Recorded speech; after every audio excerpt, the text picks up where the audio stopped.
By the time that I saw the first Rambo movie, First Blood, my idea of what the series was had already been tainted by the excess of the sequels. When I thought of Rambo, I thought of Stallone standing in the open with his shirt off, yelling and emptying 800 rounds from a machine gun.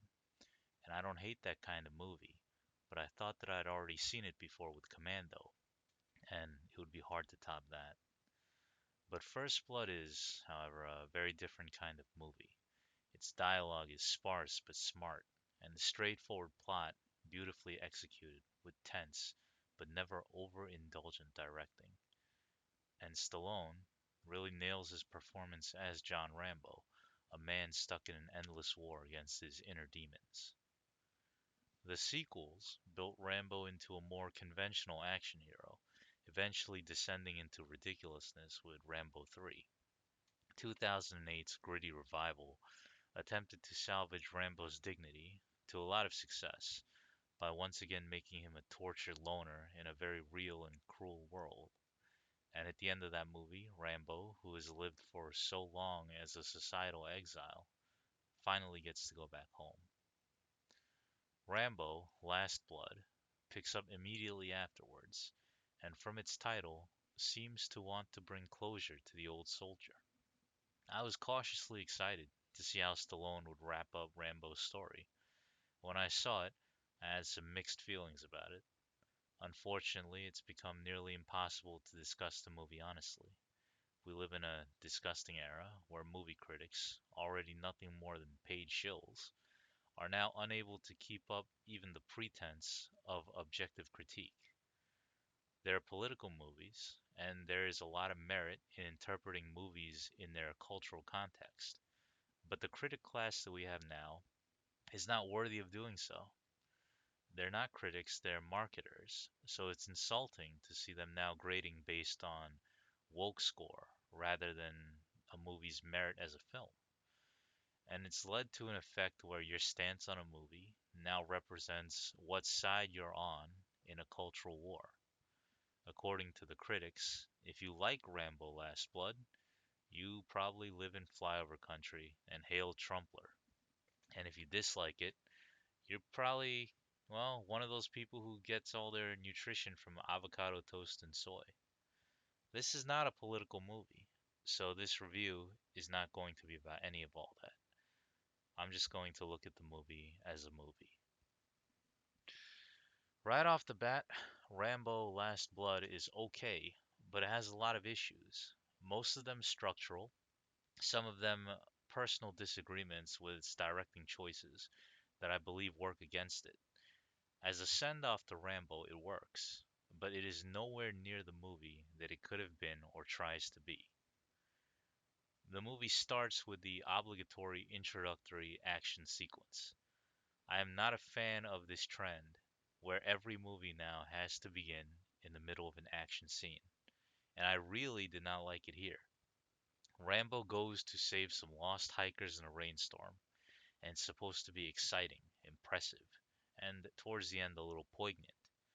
But the scene is so brief, and what happens in it so simple, that it fails to be exciting or impressive at all, and what emotional weight it could have had is lessened by the choices of dialogue and the strange, rousing music that remove any element of danger. The opening of Stallone's cliffhanger, which is considered a campy movie, is on the other hand absolutely gripping. You feel real fear. It's almost painful to watch and is so effective in evoking tension and pain and panic. Last Blood's opening scene is confused, and it comes off as wholly unnecessary. Ultimately, this scene's problems highlight the biggest issues of this movie. It is a movie that ultimately feels confused very often, like it knows what it wants to do, but then doesn't manage to stick the execution. And it feels like this a few times at significant points on key issues where they really had to get it right. The premise of the movie is that Rambo came home and his dad's ranch was still around, but his family is long gone. The ranch was being looked after by his friend, Maria, who was living there as its caretaker with her granddaughter, Gabriella. Rambo lives with them as a kind of uncle and father figure, and while he's not completely over the trauma he's gone through, they've helped ground him. He's found a normal life and a sense of family and belonging. But one day before going to college, Gabby goes to Mexico to clear up some issues with her father who ran out on the family and gets in trouble. Now Rambo has to go and get her back. The movie at this point feels somewhat familiar to Taken, not only in its general plot, but how it divides its time between Rambo and Gabby. Rambo's portrayal is great. The script, which was co-written with Stallone, shows his influence in every one of Rambo's lines. He genuinely is able to sell that this is a dark, tortured man who has seen into the abyss that lies in the hearts of men and confronts it with himself every day, but who's managed to find something to hang on to and give him his humanity back. Stallone's delivery, whether pained, tired, or growling threats, could not be better. And some of the monologues in Last Blood are beautiful, the best that he's ever done. Gabby, played by Yvette Monreal, is a bit of a mixed bag. Monreal's performance cannot be faulted. As Gabby, she is the picture of bright-eyed innocence, and this movie takes her to dark places where the viewer's heart will break, seeing the things she's made to deal with. But I think that the script handled her character awkwardly. Liam Neeson's daughter in Taken was put in similar situations, and she came off as vulnerable, naive, and scared, but also developed quick thinking and intelligence. Gabby does not. There are decisions that she makes in this movie that honestly come off as just really dumb.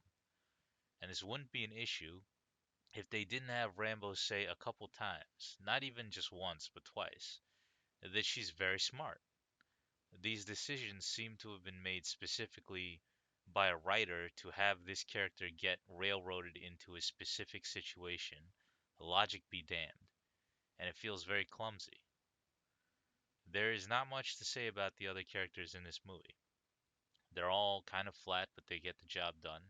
And while it's not too much of an issue, one such character who is egregiously underutilized was Paz Vega's Carmen.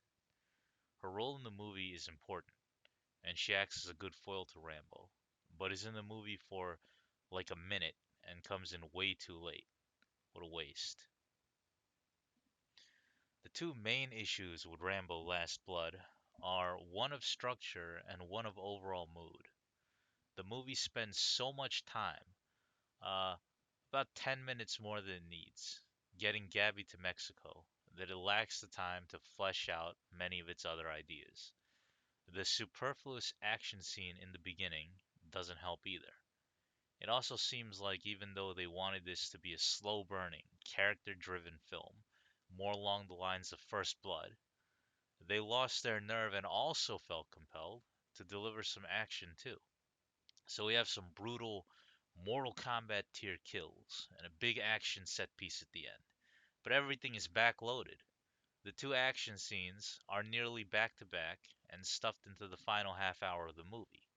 And the last one is so over the top that it's beyond anything else in the movie, like it came from something else entirely, with frenetic editing and pacing. This ties into the second issue. A movie doesn't have to carry one mood throughout it, and in fact, it's the sign of a deft screenwriter or director if they can pull this off. If you're making a serious drama, it can have moments of levity. A comedy can have moments of seriousness, and done right, stuff like this makes a movie a lot better. If your movie is funny all the way, or trying to keep a serious mood all the way through, it can tire out the film and the audience. You get burnt out. But you have to do it right. Last Blood doesn't do it right.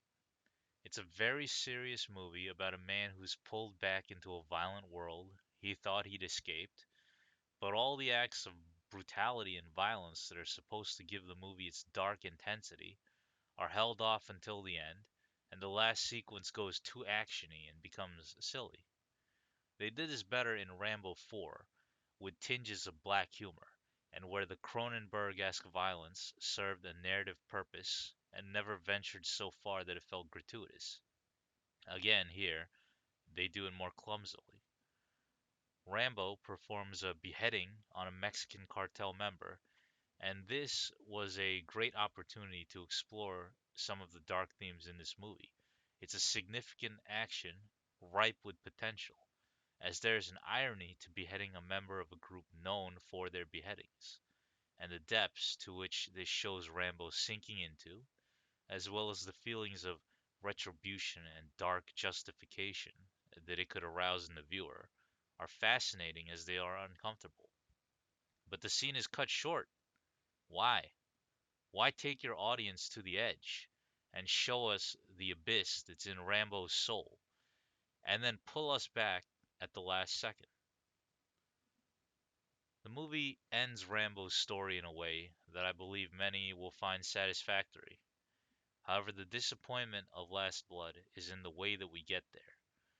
This movie could have been so much more and it never reaches that height. I think part of the reason why people are rating it so highly is that they miss the action movie with an edge.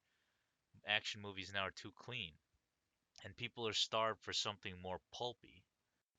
Last Blood wants to recapture the raw, seething ugliness of First Blood and Rambo 4, but high on the invincible mythos of its central character, it can't commit itself fully to that task.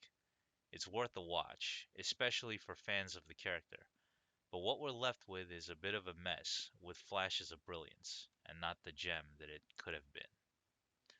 Thank you for listening, and have a great day.